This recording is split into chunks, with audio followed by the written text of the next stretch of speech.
जय हिंद साथियों। स्वागत है आप सभी का मेधा आईक्यू क्लासेस में। साथियों, हम लोग पढ़ रहे थे क्लास 12 का इंग्लिश चैप्टर 1, जिसका नाम है इंडियन सिविलाइजेशन एंड कल्चर। तो हम लोग पिछले पार्ट में यहाँ तक जो परिचय है यहाँ तक हम लोग पढ़ चुके थे। आज हम लोग पढ़ेंगे पैराग्राफ 1। पैराग्राफ 1 शुरू होता है इंडियन सिविलाइजेशन एंड कल्चर। तो हम लोग शुरू करते हैं paragraph 1।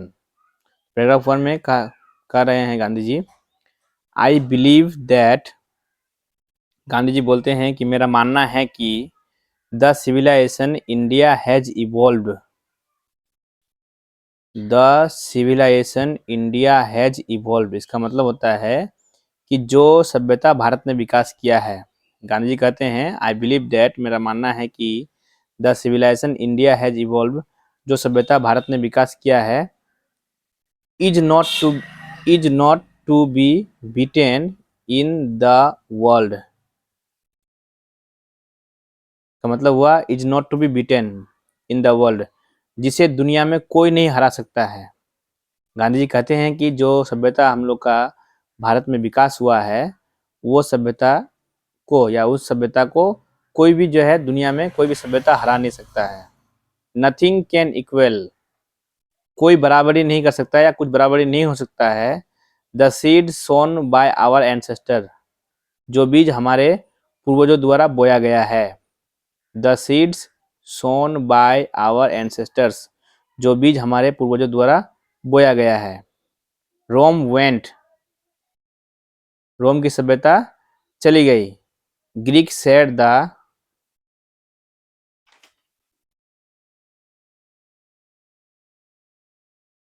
Greek share the same fate, Greek share जो है उस पार था, यहाँ है रुकिए एक minute. Greek share the same fate, Rome का सभ्यता वहाँ उधर पढ़े ना, रोम वेंट, तो रोम वेंट मतलब रोम का सभ्यता चला गया। Greek share the same fate, Greek का भी वही हाल हुआ। The might of the pharaohs was broken, मिस्र के शासक को हटा दिया गया। Japan has become westernised, Japan पश्चिमीकृत हो चुका है। Of China, of China nothing, of China nothing can be said, मतलब चीन के बारे में कुछ भी नहीं कहा जा सकता है। बट इंडिया इज स्टिल, लेकिन भारत अब भी, समहाउ और अदर, जैसे भी हो, साउंड एट द फाउंडेशन, अपने आधारशिला पर टिका हुआ है। साउंड एट द फाउंडेशन, अपने आधारशिला पर टिका हुआ है। The people of Europe, Europe के लोग, लर्न देयर लेसन, उनके पाठ को सीखते हैं। From the writings of the man of Greek और रोम, ग्रीक और रोम के जो लोग लिखते हैं लेख, उनके लेखों से। यहाँ कह रहे हैं कि जापान पश्चिमीकृत हो चुका है, चीन के बारे में कुछ नहीं कह सकता है, लेकिन इंडिया जैसे भी हो, साउंड एट द फाउंडेशन, अपने आधारशिला पर टिका हुआ है। द पीपुल ऑफ यूरोप, मतलब यूरोप के लोग, लर्न देयर लेसन, उनके पाठ को सीखते हैं। From the writing of the man of Greek और रोम, रोम और ग्रीक के लोग जो लेख लिखते हैं उनके राइटिंग से सीखते हैं ये लोग। Which exist no longer in their former glory, जो अपने आधारशिला पर या फिर जो अपने सुंदरता पर लंबे समय तक नहीं टिक के रहा, टिका नहीं रह सका, टिक नहीं रह सका। In trying to learn from them, उनसे सीखने के, उनके in trying to learn from them, उनके सीखने, उनके द्वारा सीखने के प्रयास में। In trying to learn from them, उनके द्वारा सीखने के प्रयास में। The Europeans imagine that, Europe के लोग कल्पना करते हैं कि they will avoid the mistake of Greek and Rome, वे लोग कल्पना करते हैं कि वे लोग जो ग्रीक और रोम के लोग जो गलती करते हैं उन गलतियों से दूर रहेंगे। Such is their pitiable condition, ऐसी उन लोगों की दयनीय स्थिति है। Paragraph 2, paragraph 2, in the midst of all this, अब गांधी जी कहते हैं कि इन सभी के बीच, in the midst of all this, इन सभी के बीच, India remains immovable, immovable, India remains immovable, Bharat अब भी जो है अटल है, अडिग है, अटल अडिग मतलब जो हिलता नहीं है, हिलता डुलता नहीं है। And that is her glory, और यही उसकी सुंदरता है, ग्लोरी मतलब होता है सुंदरता। It is a charge against India, अब गांधी जी बोल रहे हैं कि यह आरोप है भारत के खिलाफ, that her people are so uncivilised, ignorant and stolid, बोल रहे हैं that her people are so uncivilised, ignorant and stolid. Gandhi ji कहते हैं कि मैंने इट इज, बोल रहा है it is a charge against India, Bharat के खिलाफ एक आरोप है, that her people are so uncivilised, uncivilised मतलब होता है असभ्य, असभ्य नहीं, अशिक्षित, हाँ असभ्य भी बोला जा सकता है, इग्नोरेंट बेवकूफ़ होता है ना, बेवकूफ़ मूर्ख, स्टोलिड का भी वही मतलब समझ लीजिए, मैंने मूर्ख बेवकूफ़ कुछ नहीं जानते हैं, जो अज्ञानी होता है उसको बोला जाता है। तो ये आरोप है कि हम भारत के लोग जो है वो अनसिविलाइज्ड है, इग्नोरेंट है एंड स्टोलिड है। That it is not possible to induce them, Gandhi कहते हैं कि ये संभव नहीं है कि हम उसको प्रेरित करें या बढ़ावा दें, टू एडप्ट एनी चेंजेज, किसी भी बदलाव के लिए या दबाव डाले। तो गांधी कहते हैं कि ये संभव नहीं है कि हम उस पर जो है उसको बढ़ावा दें, उसको प्रेरित करें किसी भी बदलाव को अपनाने के लिए। It is a charge really against our merit, ये सच में हमारे बुद्धिमत्ता के खिलाफ एक आरोप है। व्हाट वी हैव टेस्टेड, हमने जो पाया, हमने जो चेक किया, टेस्ट किया, मैंने जो हम लोग सीखे या लिए, and found true on the anvil of experience, और हम लोग सत्य को बहुत ही मेहनत मुशक्कत करके, बहुत मुश्किल के बाद हम लोग पाए सत्य को, एंड फाउंड ट्रू, हम लोग सत्य को पाए, on the anvil of experience मैंने हजारों सालों के, समझ लीजिए सैकड़ों सालों के प्रयास से, कोशिश से। वी डेयर नॉट चेंज, हम लोग जो है इसको बदलने की हिम्मत नहीं कर सकते हैं। गांधी जी बोल रहा है कि जो सभ्यता हम लोग का है वो मैंने बहुत सालों पुराना है, बहुत सालों से चलते आ रहा है, उसको हम लोग बदलने का हिम्मत नहीं कर सकते हैं। मैनी थ्रस्ट, थ्रस्ट मतलब हो गया कई सारे लेखक हो गया या बड़े बड़े विद्वान लोग, देयर एडवाइस अपॉन इंडिया, उनके सलाह भारत के प्रति, मैंने भारत के बारे में जो जो वे लोग बोले, एंड सी रिमेन्स स्टडी, और वह अभी ऐसा ही है जैसे वो बोले थे, जैसे विद्वान लोग बोले थे। दिस इज हर ब्यूटी, यह उसकी सुंदरता है। It is the sheet anchor of our hope, sheet anchor का मतलब होता है आखिरी रास्ता हो गया, या आखिरी जो है इच्छा, जो मतलब हम लोग कुछ जो सोचते हैं, तो हम लोग का जो काम करने का आखिरी जो रास्ता होता है उसको बोलते हैं सीट एंकर। तो बोल रहा है it is the sheet anchor of our hope, मतलब ये हमारे आशाओं का आखिरी छोर है या आखिरी पल है, यही आखिरी रास्ता है एक तरह से। Paragraph 3, civilization is that mode of conduct, अब गांधी जी कहते हैं कि सभ्यता वह मोड है कंडक्ट करने का, कंडक्ट मतलब जोड़ने का, मोड मतलब हो गया कि दो चीज को जोड़ने वाला कोई चीज होता है ना, उसको बोलते हैं मोड। सभ्यता क्या है, एक मोड है, क्या करने का, जोड़ने का। विच पॉइंट्स आउट टू मैन, जो लोगों को दिखाता है, द पाथ ऑफ ड्यूटी, कर्तव्य के रास्ते को, परफॉर्मेंस ऑफ ड्यूटी, कर्तव्य को पालन को, एंड ऑब्जर्वेंस ऑफ मोरलिटी, और नैतिकता का निरीक्षण करने को, नैतिकता को जानने को, आर कन्वर्टेबल टर्म्स, दोनों जो है तुलनीय शब्द है, तुलना करने योग्य है। ड्यूटी को निभाना और नैतिकता का पालन करना दोनों ही तुलनीय शब्द है, एक दूसरे को तुलना करना होगा।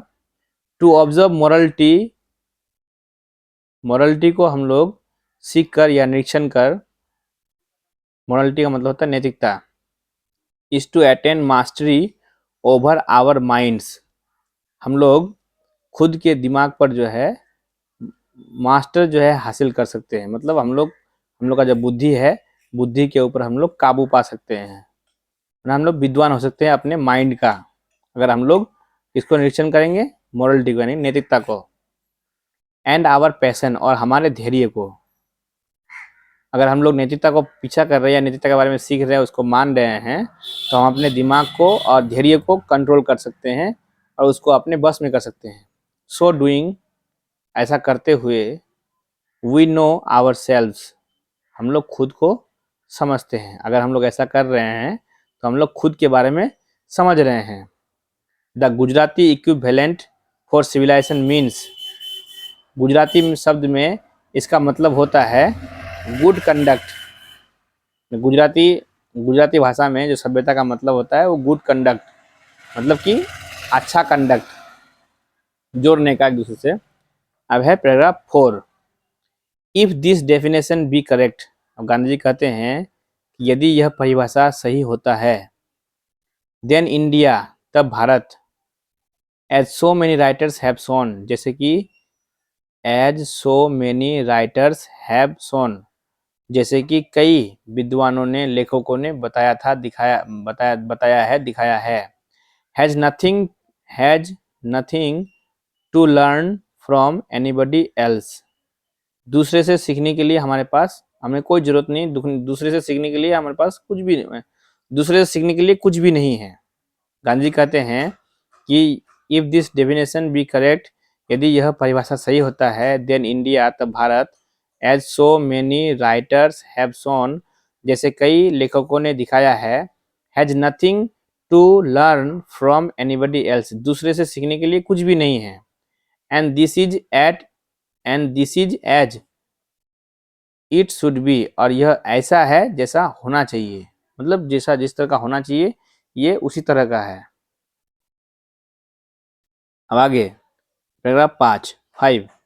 वी नोटिस दैट, गांधी कहते हैं कि हम लोग देखते हैं कि ध्यान देते हैं कि we notice that the mind is a restless bird, हम लोग का जो दिमाग होता है वो अथक पक्षी की तरह है, कभी थकता नहीं है। द माइंड कभी भी सोचने में, विचारने में कभी नहीं थकता है, वो सोचते विचारते रहता है, ध्यान में लाते रहता है। द मोर इट गेट्स, जितना अधिक ये पाता है, द मोर इट वांट्स, उतना ही अधिक चाहता है। एंड स्टिल रिमाइंस अनसेटिस्फाइड, और उतना ही असंतुष्ट रहता है।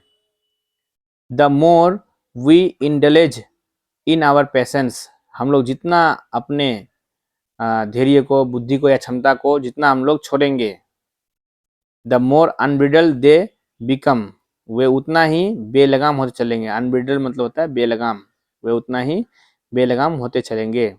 आवर एंसेस्टर्स, हमारे पूर्वज, therefore set a limit to our intelligence, therefore set a limit to our intelligence, intelligence मतलब होता है बौद्धिकता, बुद्धिमत्ता, ज्ञान, हमारे बुद्धिमत्ता पर, ज्ञान पर जो है एक लिमिट सेट करके गए हैं वो लोग, हमारे पूर्वज लोग। दे सो दैट, वो लोग देखे कि happiness was largely a mental condition, जो खुशी है ये एक जो है मेंटल कंडीशन है, मतलब मानसिक स्थिति है। अब देखिए paragraph 6। A man is not necessarily happy, और गांधी जी कहते हैं कि जरूरी नहीं कि एक आदमी खुश हो, बिकॉज ही इज रिच, क्योंकि वह अमीर है, और unhappy because he is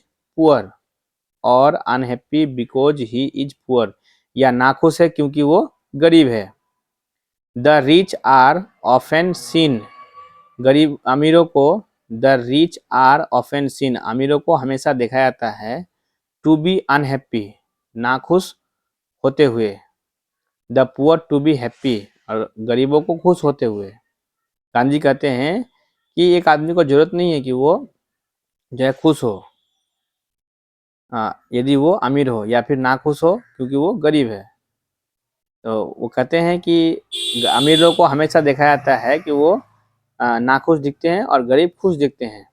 millions will always remain poor, लाखों लोग जो है हमेशा गरीब रहेंगे, हमेशा गरीबी नहीं हटेगा, मतलब कहने का मतलब ये लाखों लोग जो है हमेशा गरीब रहेंगे।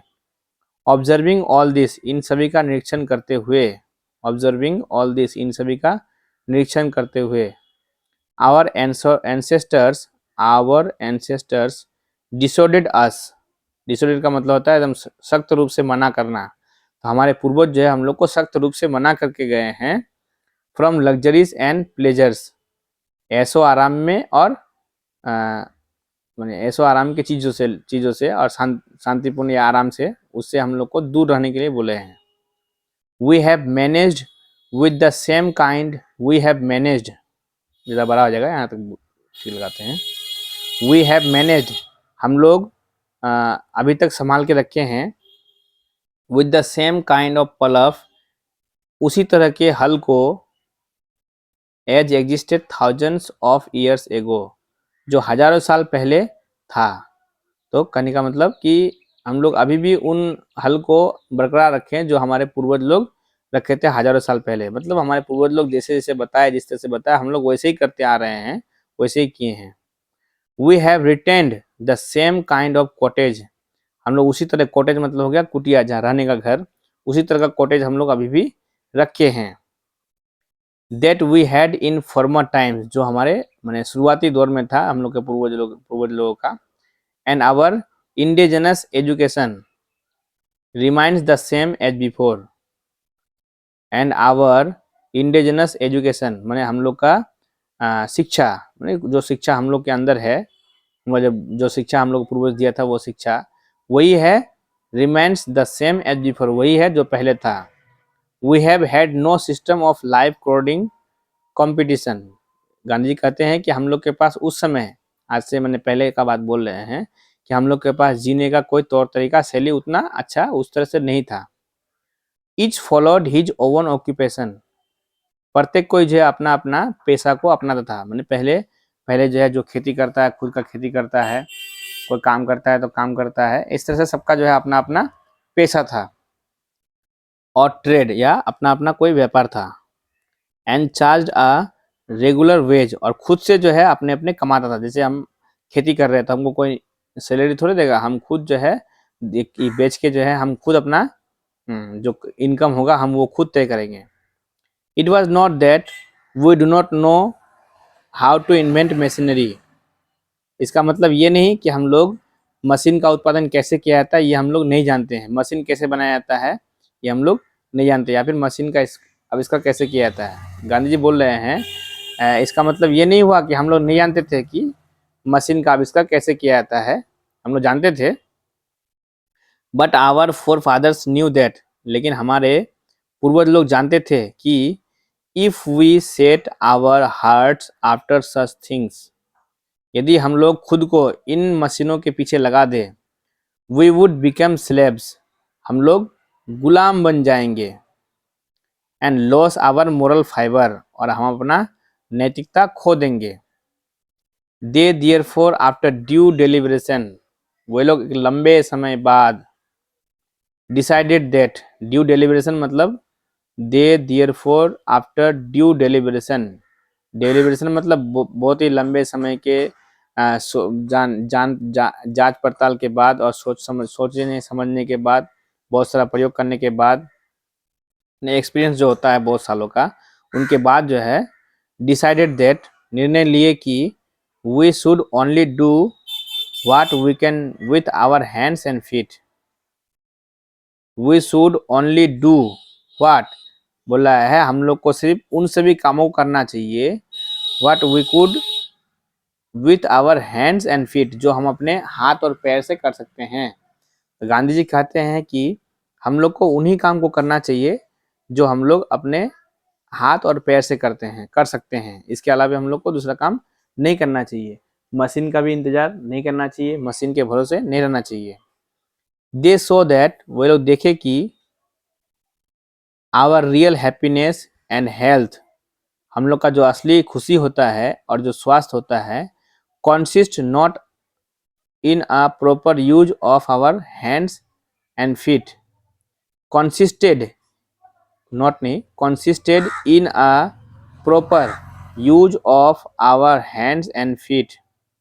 गांधी जी कहते हैं कि दे सो दैट, वे लोग देखे कि our real happiness and health, हमारे असली खुशी और जो स्वास्थ्य है, अच्छा स्वास्थ्य, वो consisted in a proper use of our hands and feet, वो जो सही रहेगा और खुश रहेंगे हम लोग का जो हाथ और पैर है उसके सही इस्तेमाल से ही हम लोग खुश रहेंगे और अच्छे रहेंगे। ये वीडियो बहुत लंबा हो जाएगा तो इसको यहीं पे समाप्त करते हैं। फिर अगला जो है पार्ट हम लोग पार्ट 3 में बनाएंगे अगला वीडियो। तब तक के लिए धन्यवाद। तो इस तरह का जो है इंग्लिश सीखने के लिए, जानने के लिए हमारे क्लास से जुड़े रहें। धन्यवाद।